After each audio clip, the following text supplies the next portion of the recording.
Hello guys, current affairs funda में आप सभी का स्वागत है। मैं हूं आपके साथ अभिषेक शर्मा और आज के इस वीडियो सेशन में हम 9 मई तक के सभी इंपॉर्टेंट करंट अफेयर्स कवर करने वाले हैं।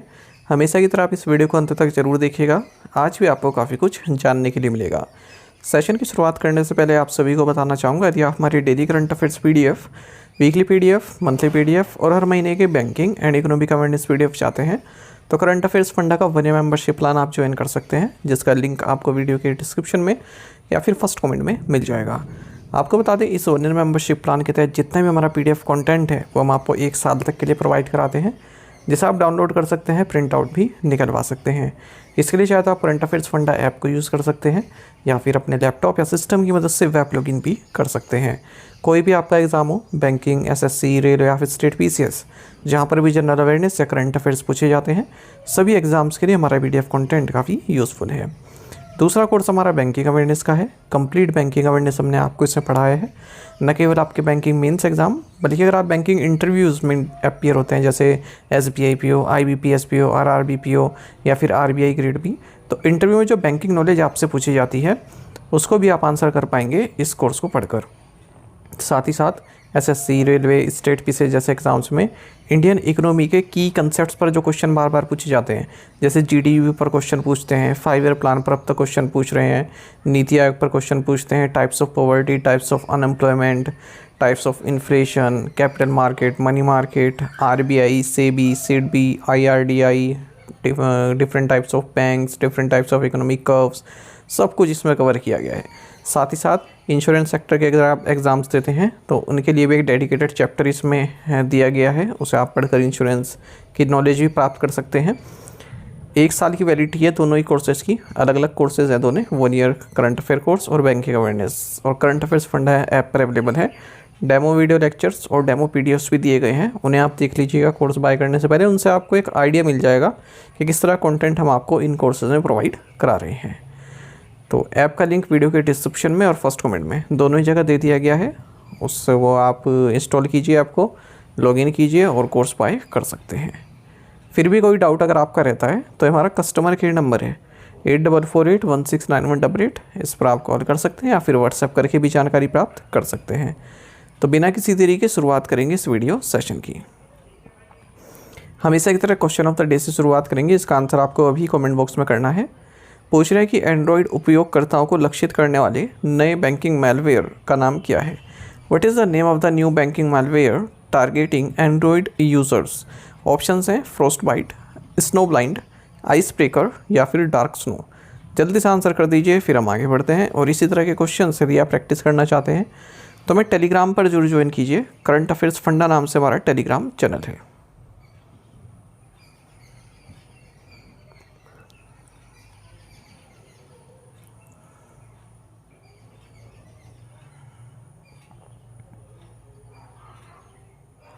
Which country hosted the 12th edition of the Global Space Exploration Conference?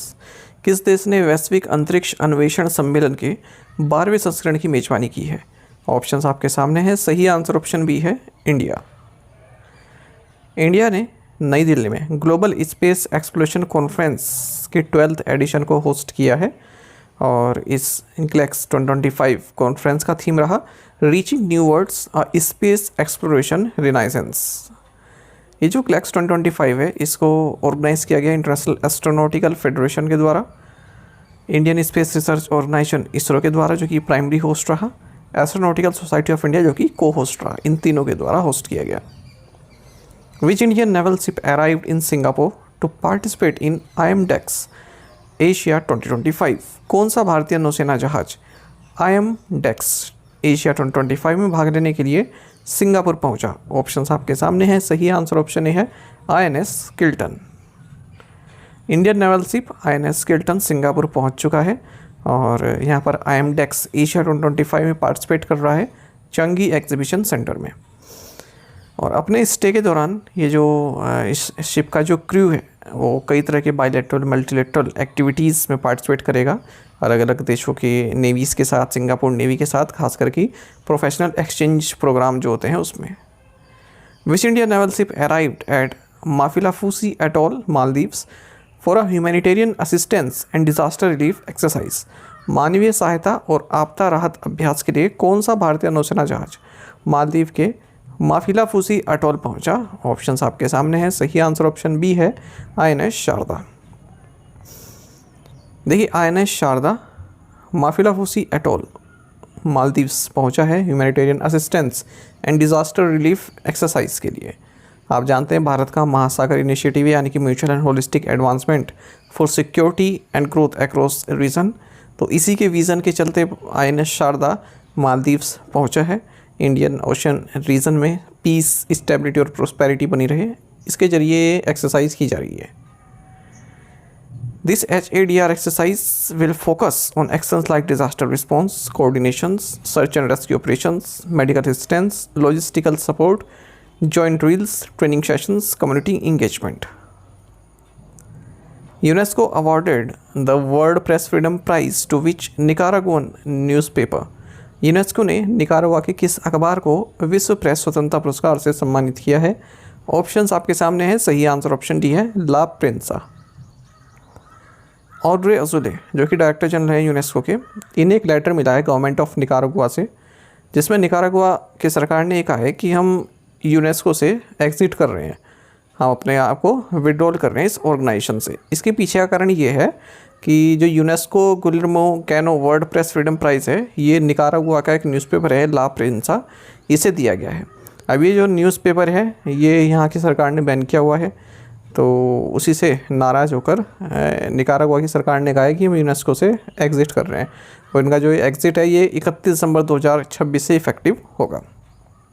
UNESCO ने 1997 में इस वर्ल्ड प्रेस फ्रीडम प्राइज़ की स्थापना की थी। जो भी पर्सन है, ऑर्गेनाइजेशन है, इंस्टीट्यूशन है, उनको सम्मानित किया जाता है। एक प्रोफेशनल जूरी होती है, वो रिकमेंड करती है नाम, और इस बार ये निकारागुआ को जो ये ला प्रेंसा है यानी कि न्यूज़पेपर ऑफ द निकारागुअन्स, जिसकी स्थापना 1926 में हुई थी, इसे दिया गया। यूनेस्को की थोड़ी बात कर लेते हैं। 194 मेंबर स्टेट्स हैं। हेडक्वार्टर्स पेरिस फ्रांस में है। इसके ऑफिसेज हैं 44 कंट्रीज़ में। India's first AI based data centre park is coming up in which state? Bharat का पहला AI आधारित डेटा सेंटर पार्क किस राज्य में स्थापित किया जा रहा है? ऑप्शंस आपके सामने हैं। सही आंसर ऑप्शन सी है, छत्तीसगढ़।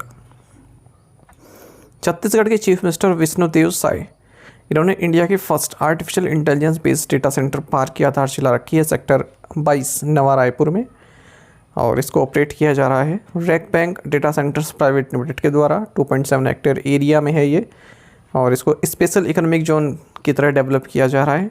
इसमें fully dedicated AI based services होंगी। इसके अलावा मतलब डेटा स्टोरेज प्रोसेसिंग के अलावा इसमें एडवांस सर्विसेज जैसे AI, health tech, defence, fintech, data analytics, ये सब शामिल रहेंगी। What is the name of India's first transmedia entertainment city being developed in Andhra Pradesh? Andhra Pradesh में विकसित किए जा रहे भारत के पहले ट्रांसमीडिया एंटरटेनमेंट सिटी का नाम क्या है? ऑप्शंस आपके सामने हैं। सही आंसर ऑप्शन ए है, creator land. Government of Andhra Pradesh ने एक मेमोरेंडम ऑफ अंडरस्टैंडिंग साइन किया है क्रिएटिव लैंड एशिया के साथ, जिसके जरिए इंडिया का फर्स्ट ट्रांसमीडिया एंटरटेनमेंट सिटी जिसका नाम क्रिएटर लैंड होगा, उसको ऑपरेशनलाइज किया जाएगा आंध्र प्रदेश में। तो इसमें थीम पार्क्स होंगे, गेमिंग जोन्स, ग्लोबल सिनेमा को प्रोडक्शन जोन्स, ये सभी होंगे, जिससे जॉब क्रिएशन होगी, skill development, tourism, digital innovation, ये सब राज्य में बढ़ेगा। Which company topped the list of corporate social responsibility projects spenders in India during financial year 2023-24? वित्त वर्ष 2023-24 के दौरान भारत में कॉर्पोरेट सामाजिक उत्तरदायित्व परियोजनाओं पर खर्च करने वाली कंपनियों की सूची में कौन सी कंपनी शीर्ष पर है? ऑप्शंस आपके सामने हैं। सही आंसर ऑप्शन सी है, HDFC बैंक।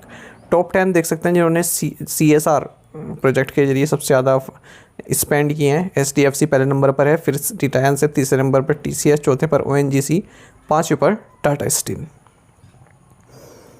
देखिए, प्रॉफिट अधिक होने के कारण जो कंपनीज़ का CSR स्पेंडिंग है वो भी बढ़ता है। CSR मतलब कॉर्पोरेट सोशल रिस्पॉन्सिबिलिटी, ठीक है। तो जो लिस्टेड कंपनीज़ हैं उनका कॉर्पोरेट सोशल रिस्पॉन्सिबिलिटी अगर हम कम्युलेटिव बात करें तो 16% राइज हुआ है, और ये कितना पहुंच गया? 17,967 करोड़ रुपए मार्च 2024 एंड तक, जबकि मार्च 2023 तक ये 15,524 करोड़ था। HDFC बैंक ने टॉप किया है CSR स्पेंडिंग में 945 करोड़ रुपए इन्होंने स्पेंड किए हैं। उसके बाद फिर रिलायंस इंडस्ट्रीज़ आता है, फिर TCS आता है, फिर ONGC आता है। अब ये CSR लो क्या है, ये इफेक्ट हुआ था अप्रैल 2014 में अस्तित्व में आए। इसमें कहा जाता है कि जो भी कंपनीज़ हैं, ठीक है, उन्हें 2% उनका जो उनका नेट प्रॉफिट हुआ है, ठीक है, उसका 2% उन्हें CSR प्रोजेक्ट्स में लगाना होगा। यानी कि कुछ भी कॉर्पोरेट सोशल रिस्पॉन्सिबिलिटी प्रोजेक्ट हो सकते हैं, जैसे कई बार आपने जो है स्कूल में लगा दिया, या फिर कई बार आपने नल लगवा दिए, ठीक है, स्कूल में या फिर किसी शहर में। इस तरह से जो मतलब मानव की भलाई के जो प्रोजेक्ट्स होते हैं, तो इसी कंडीशन है कौन कौन कंपनीज़ कर सकती है। देखिए, कंपनीज जिनका नेटवर्थ 500 करोड़ या उससे ऊपर का हो, रेवेन्यू 1000 करोड़ या उससे ऊपर का हो, या फिर उनका नेट प्रॉफिट 5 करोड़ या उससे ऊपर का हो, तो उनका जो नेट प्रॉफिट है पिछले 3 साल में, उसका 2% उन्हें स्पेंड करना होता है इस तरह के प्रोजेक्ट्स में। मतलब जो समाज के उत्थान के प्रोजेक्ट होते हैं ना, उनके में। How many national centres of excellence for skilling will be set up as a centrally sponsored scheme. केंद्र प्रायोजित योजना के तहत कौशल विकास के लिए कितने राष्ट्रीय उत्कृष्टता केंद्र स्थापित किए जाएंगे?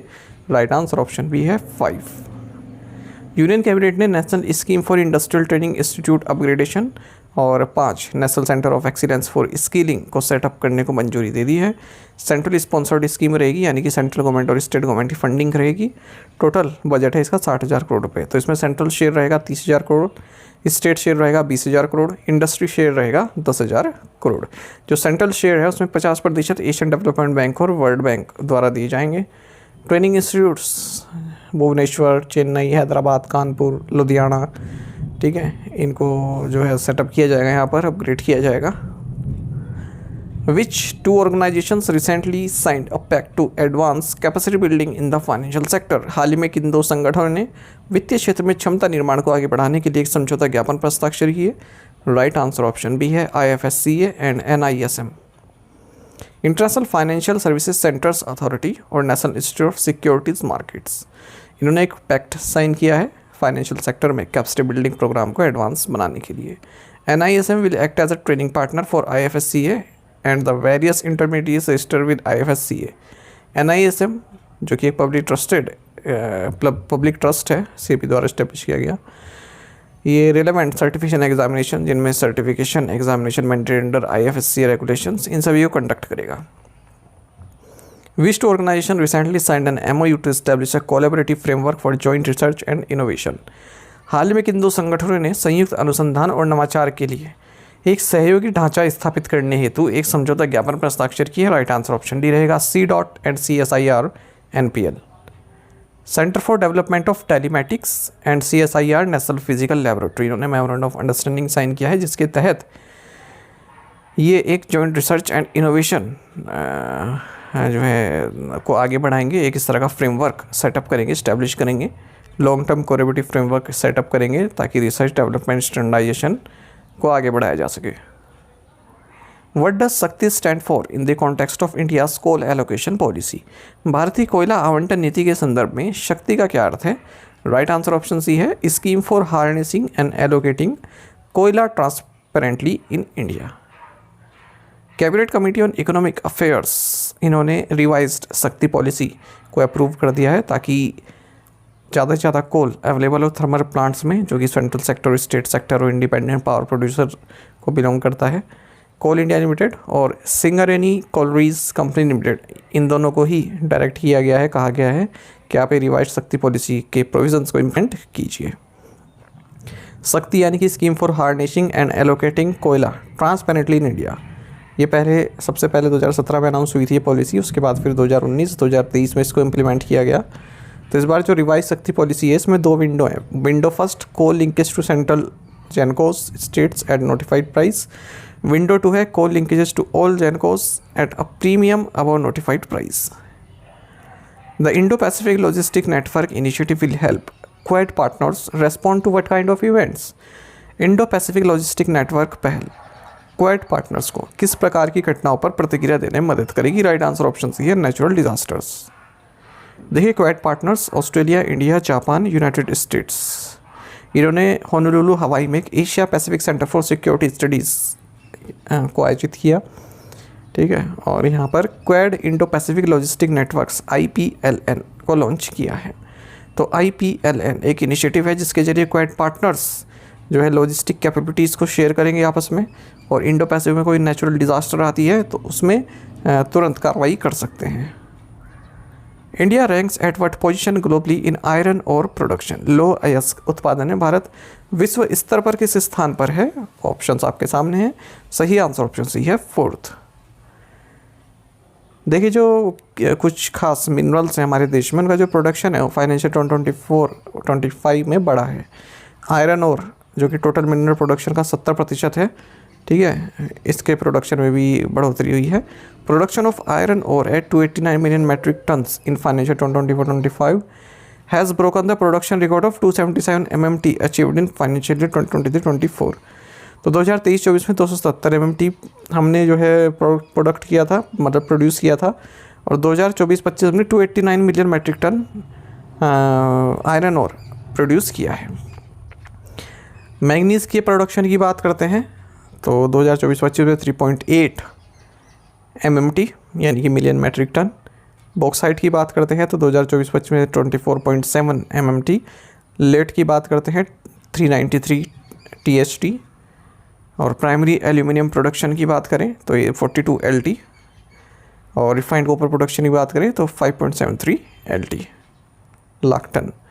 India second largest aluminium producer है, यह याद रखिएगा, और 4th largest iron ore producer है वर्ल्ड में। अगर मैं पूरे आपको इस आर्टिकल में कहूँ सबसे महत्वपूर्ण क्या है तो यही है जो लास्ट वाली लाइनें हैं दो। Which Indian organisation has been chosen to undertake the submarine cable initiative in Indian Ocean, हिंद महासागर में पनडुब्बी केबल पहल शुरू करने के लिए किस भारतीय संगठन को चुना गया?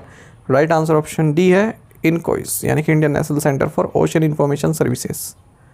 Indian national centre for ocean information services को इंटरनेशनल साइंटिफिक कम्युनिटी द्वारा चुना गया है कि यह सबमरीन केबल इनिशिएटिव को लीड करेगा इंडियन ओशन में। तो submarine cable multi parameter observatory जिसकी 150 किलोमीटर की लेंथ होगी, ठीक है, ये सिचुएटेड होगी वंदूर, अंडमान एंड निकोबार आइलैंड्स में, और 10 में से 3 प्रोजेक्ट्स के लिए इनकोइस को ही चुना गया है। इंटरकॉन्टिनेंटल ओशनोग्राफी कमीशन जो यूनेस्को की कमीशन है, इसका हेडक्वार्टर फ्रांस में है, इसके द्वारा। इनकोइस की बात करें एक ऑटोनोमस ऑर्गेनाइजेशन है गवर्नमेंट ऑफ इंडिया में, मिनिस्ट्री ऑफ अर्थ साइंसेस के तहत आती है, हैदराबाद में लोकेट है, 1998 में स्थापना हुई थी। Which tech company has partner with the India AI mission to launch an initiative focused on AI skill development, किस टेक कंपनी ने AI कौशल विकास पर केंद्रित पहल शुरू करने के लिए इंडिया AI मिशन के साथ सहायता की है? राइट आंसर ऑप्शन ए है इंटेल इंडिया। तो इंटेल इंडिया और गवर्नमेंट का जो इंडिया AI मिशन है, इन्होंने MOU साइन किया है जिसके जरिए AI कैपेबिलिटीज़ और स्किल्स को नेशन वाइड बढ़ाया जाएगा। It aims to empower young individuals, professionals, startups and public sector leaders, ठीक है, AI उनकी जो AI क्षमता है वो बढ़ सके, गवर्नेंस इफेक्टिव हो सके। 4 की प्रोग्राम्स में कोलैबोरेशन रहेगा UII, startup AI, India AI dialogues and enabling Bhashini for scaling to remote regions. Rohit Sharma made his test debut against which team in 2013, Rohit Sharma ने 2013 में किस टीम के खिलाफ टेस्ट क्रिकेट में पदार्पण किया था? राइट आंसर ऑप्शन सी है West Indies. Indian skipper Rohit Sharma ने रिटायरमेंट ले लिया है टेस्ट क्रिकेट से, और इन्हें टेस्ट क्रिकेट का कैप्टन 2022 में अपॉइंट किया गया था, और 2023 की जो वर्ल्ड टेस्ट चैंपियनशिप फाइनल खेला हमने ऑस्ट्रेलिया के अगेंस्ट, उसमें भी भारत के कैप्टन थे ये। 2013 में इन्होंने डेब्यू किया था वेस्ट इंडीज के अगेंस्ट टेस्ट क्रिकेट में, 67 टेस्ट खेले हैं, 4301 रन हैं इनके, और 12 सेंचुरीज़ हैं, 18 हाफ सेंचुरीज़ हैं। इससे पहले T20 कैरियर भी इनका एंड हो चुका है वर्ल्ड कप जीतने के बाद। टू द पॉइंट क्वेश्चंस और उनके आंसर्स देख लेते हैं। Where is Alcatraz prison? Answer is San Francisco, California, USA। The Vizhinjam port is slated to be fully completed in which year? 2028. Which state has begun a survey to assess the socio-economic status of SC/STs? Karnataka. Who is the author of India at 100? Envisioning Tomorrow's Economic Powerhouse? Krishnamurthy Subramaniam. Which Indian states assembly passed a resolution against sharing water with Haryana? Punjab. To the point questions देखेंगे, इनके answer आपको अभी करने हैं comment box में। What is capital of Honduras? What is the capital of Nicaragua? What is the capital of Guatemala? Which country provides Igla-S missiles to India? Which country is known as the the bread basket of Central America due to having the most fertile soil and arable land in all of Central America. इन 5 questions के answer आपको comment box में देने हैं। यदि एक question का answer भी आता है तो वो भी आप हमें कमेंट बॉक्स में अवश्य बताइएगा। साथ ही टेलीग्राम पर हमें जरूर ज्वाइन करें। करंट अफेयर्स फंडा नाम से हमारा टेलीग्राम चैनल है। Thank you guys.